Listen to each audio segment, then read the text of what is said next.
You're listening to Hella Black, Hella Seattle, a podcast creating community for people of color in Seattle.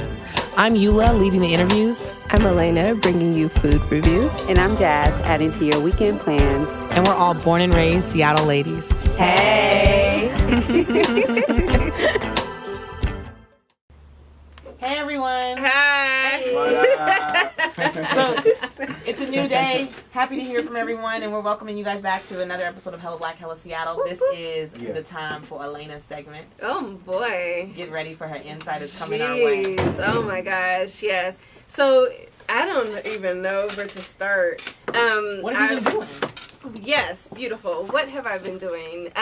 So, we've been gone for a little while. Honestly, I feel like this is constantly my thing. I feel like I kind of am in this constant stage of just trying to take care of myself and feel good with life as a whole. So I think that I've been spending quite a bit of time just doing that. I will share with you guys that I recently have gotten off of antidepressants. Oh, wow. Which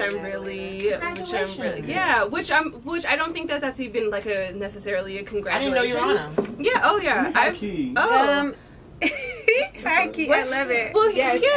So I think that I've been just kind of trying to focus on like listening to my body more, in general as a whole, just because I think that's good for your growth. But then also just trying to really focus on like things that I eat that make me feel happy, or things that I do that make me feel happy, even in the smallest ways. Like one thing which is so teeny, but actually really makes me feel happy is like in my living room I have, the little blinds, because I have like a sliding door. I have a patio in my living room. Yeah. And when I wake up in the morning and when I go into the living room, if I leave the blinds open and so that it's like light in that room when I go into it, it makes me feel so happy. Yeah. Yes. Like, that's such a small thing, but like I really, before I go to bed at night, I try to open up the blinds because I'm not going to be in that room anyways. Yeah. And then when I go into that room, when I go to like through the living room to the kitchen to make my coffee or something, just going into a room that's open and I can see my plants and I can see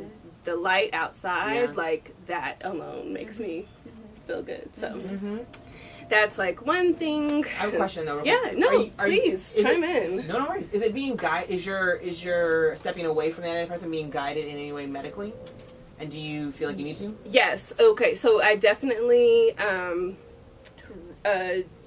went to the doctor. I told them that I wanted to get off of antidepressants, which is also very interesting because in that my doctor was like, and this is kind of a newer doctor, I will say. She's fine, but doctors also get paid by drug companies. Oh, yes. Right. Oh, okay. Yes. Right. So please keep that in mind always. Right. That is another way that they make their money. So when I was like, oh yeah, I'm thinking that I want to get off antidepressants, and I had a very mild antidepressant that I was on. But she was like, oh, are you feeling better? And I thought that was like such a weird question to ask someone. And I was like, that's why you gave them to me, right? Yeah. But but also, is that the way you evaluate like if I should be like, I don't know, are you feeling better? Like I was just like, I guess, but also if I've been on antidepressants, I would hope that I don't know if I'm feeling better, but I also would hope, because if that wasn't the case, then like why would I be on, like I shouldn't even be on, I would spiral. I made an appointment to spiral. Yeah, exactly. I went out of my way to make an appointment so I was like, and it was like a very sobering moment in that, because I was just like, I just like shrugged my shoulders and I was like, I guess, like I don't know how to answer that question for you. Right. I don't know. I hope so. Yeah. So we spoke about like me like taking them every other day instead, like that kind of thing, and like weaning down. And then she was like, and then from there I could prescribe you like a half dose and then whatever. Nice. But I did it much faster than that, because even at the time that I spoke with her, I wasn't taking it consistently every day. Okay. So I basically just started taking it like every other day, or I was already kind of taking it like every other day, and then so I slowly just kind of stopped taking it. That's and awesome. so I haven't taken them in like probably definitely 2 weeks for sure. A little longer, so that's great. Yeah.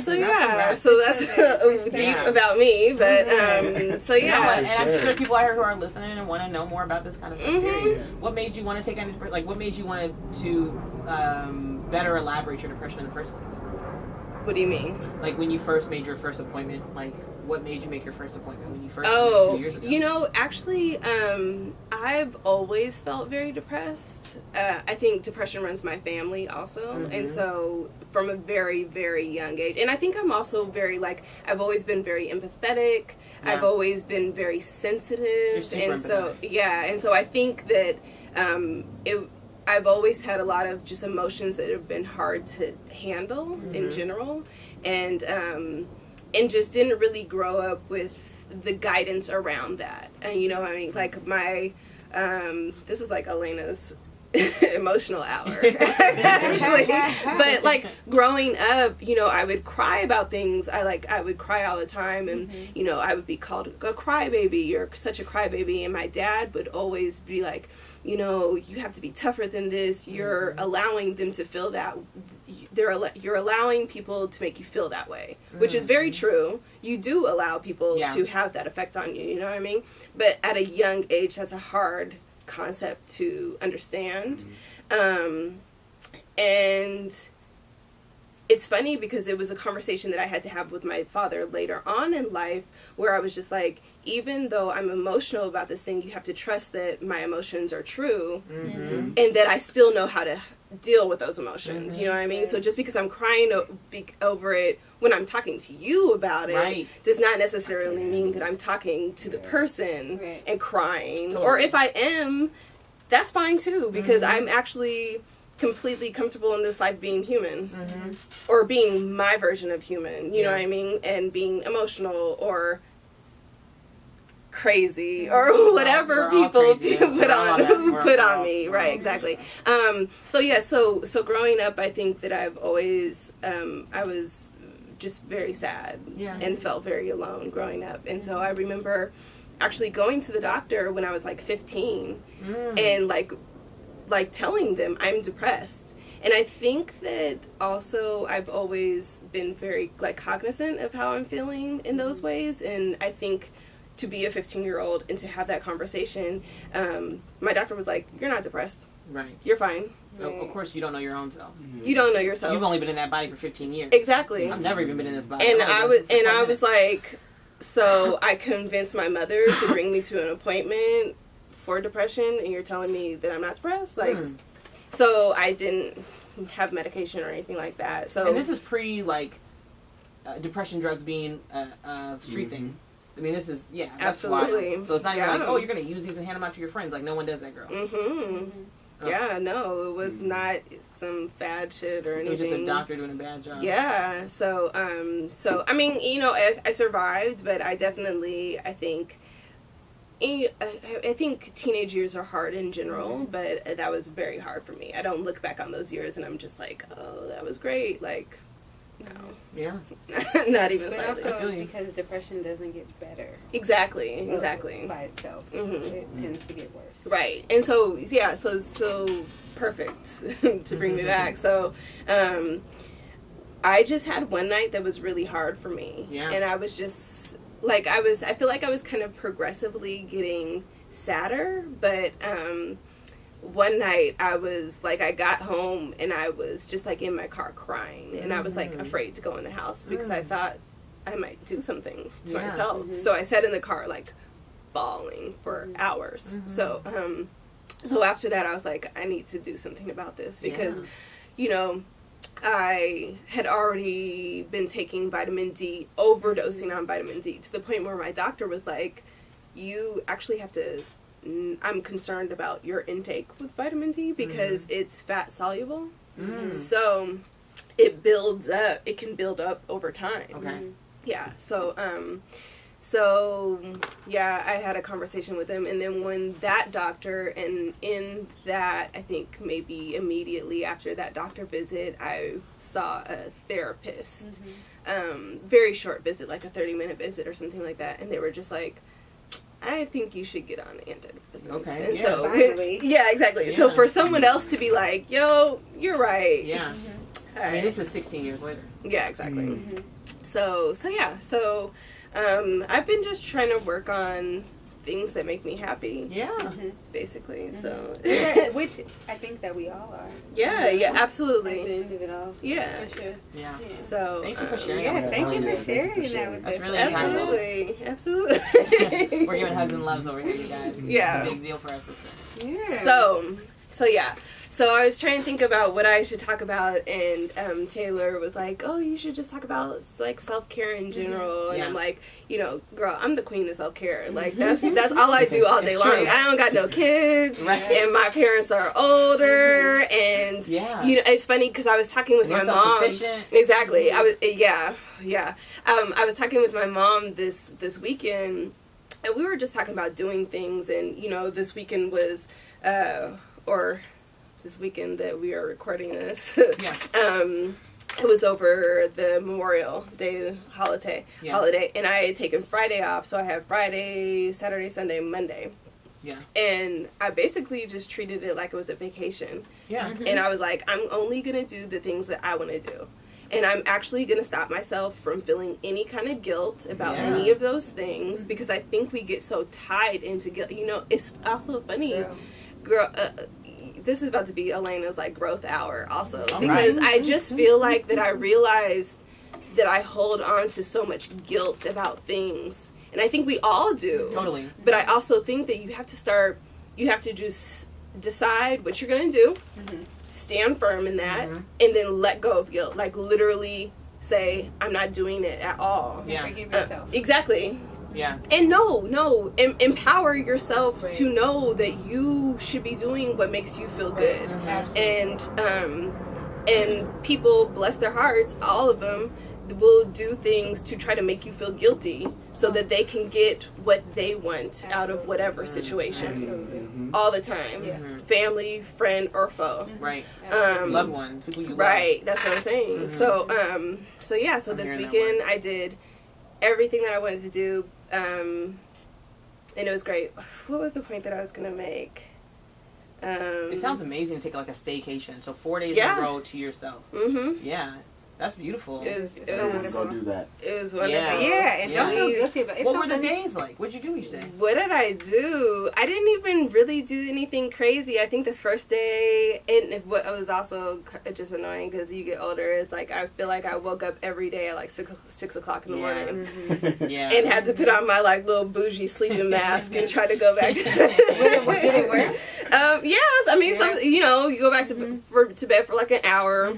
You wake up and you're like, how long did I sleep for? And you're like, oh, 7:15. yeah, exactly, 7:15, and then you flip your little mask Still over sleeping, again. girl. Exactly. Oh man, I can't sleep in like I used to. So yeah, slept in, worked out, ate some good food, hung with my loved ones. Yeah. That's great. It was And awesome. what I was It's funny because I was saying to you, both of you guys on Monday, how like I do feel like our friendship is good would probably be really important and valuable for us if we did more staycations. Remember I was saying this? I was like, you know, we spend so much time together because of the show. We spend so much time together because of our own like support of each other, and it's hard to like then want to also travel with the same group that we are with all the time. I think we can handle vacation. No, I think we could too. But I'm just saying, like, I think that it would be valuable for us. I mean, our best friends live here. You know what I mean? That's valuable. So for us to be like, let's do an opportunity staycation where we get a hotel, and if you want to stay the night, you can stay the night. But if at the end of the night you're like, oh, you know, I'm gonna go home. I decided I want to get back to my own bed. Like, go ahead, girl. We could all could three do leave, either or all or. three stay. Yeah. Oh, I agree. Like, But yeah, why agree. is But you know, I mean, we can't do a Exactly. staycation with your friend who lives somewhere else. You can't do a staycation with your Yeah. friend who, you know, don't want to do that with you. Who's like, girl, you want me to spend the night with you at a hotel? Yeah. Like we could just go to Miami. Like, Exactly. Yeah. We could Yeah. and we could do a hotel night for it because we deserve every break we get. Right. Yeah. Right. Yeah. Mm-hmm. But no, to circle back on that, because you're like, I don't know if we could take a vacation. I think that we could totally, because we respect each other's boundaries. Yeah. Mm-hmm. I think we could totally Do take I? a vacation. Do I know how to stop talking? I think you do. I think if me and Alaina say, I think if I give you the Eula, exactly. Okay. I think you. I can't do it. I think you're thinking too much about it. Okay. I think we'd be fine. Okay. We will be fine. I just know how much I talk, and I just know that. But also, I appreciate hearing you say that it's okay to not feel obligated to do a thing. Right. Because I feel like I've been struggling a lot with that. I feel like I overextend myself so much that it's often because I feel bad saying no. Mm-hmm. You know? Mm-hmm. And not even like for anything important. It's like, come out with me or come do this with me or like be with me. And I'm like, I gotta be present at home. I have to be present at work. I am really working on just remembering to be present for myself. Exactly. You know, most importantly. Absolutely. And I feel like lately, and it's funny because I told my husband this, I feel like lately I've been saying no a lot, but it's only because I've needed that time to be present for myself. You know, not because it's like fun to be like, no. Exactly. Yeah. It's because it's like, I need to just stop and have this moment to say, it's okay to take this time back. Yeah. Right. And not feel obligated for a thing. And it's, I'm glad that I heard you say that too, because I feel like we as humans don't talk about this enough out loud. Exactly. I think that we think these things and we like learn to build up these, you know, defenses, but we don't often like say, you know, I'm saying no, but it's out of defense of like my own personal time. Yeah. You know? You know, it's funny because, thank you, because it helped me remember my point that I was trying to make, is that in that, I was having this conversation with my mom, and there was like a whole series of events that went down that I could potentially be helpful in.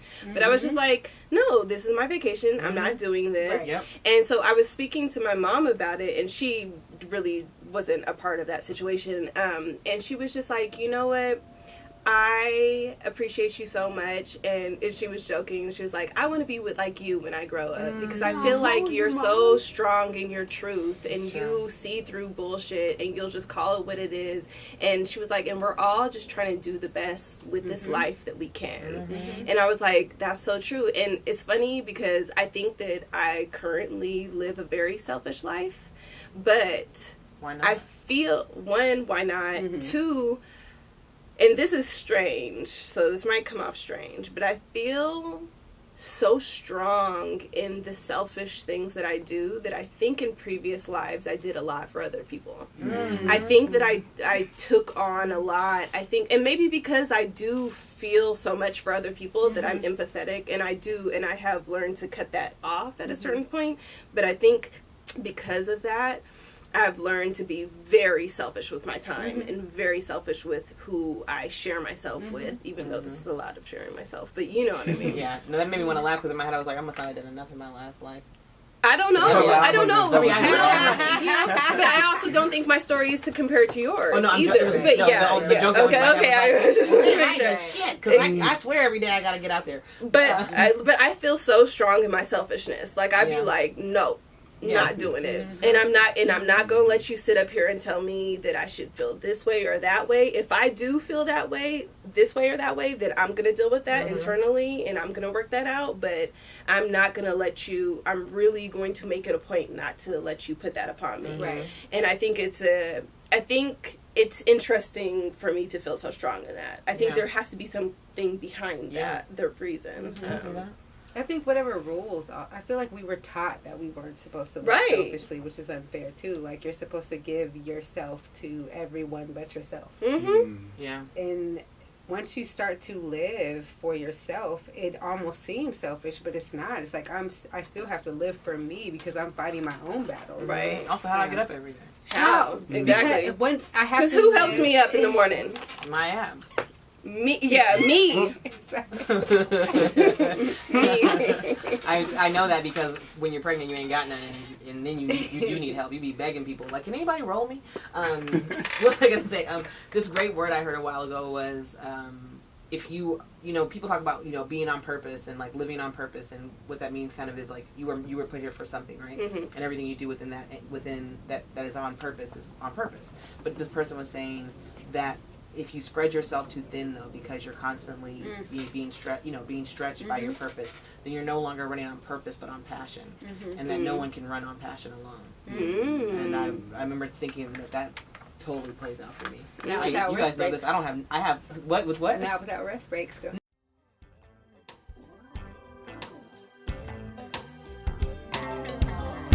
If you're interested in being interviewed on the show, want Alaina to know about your restaurant, or Jazz to mention your event, reach out to us at hellablackhellaseattle@gmail.com.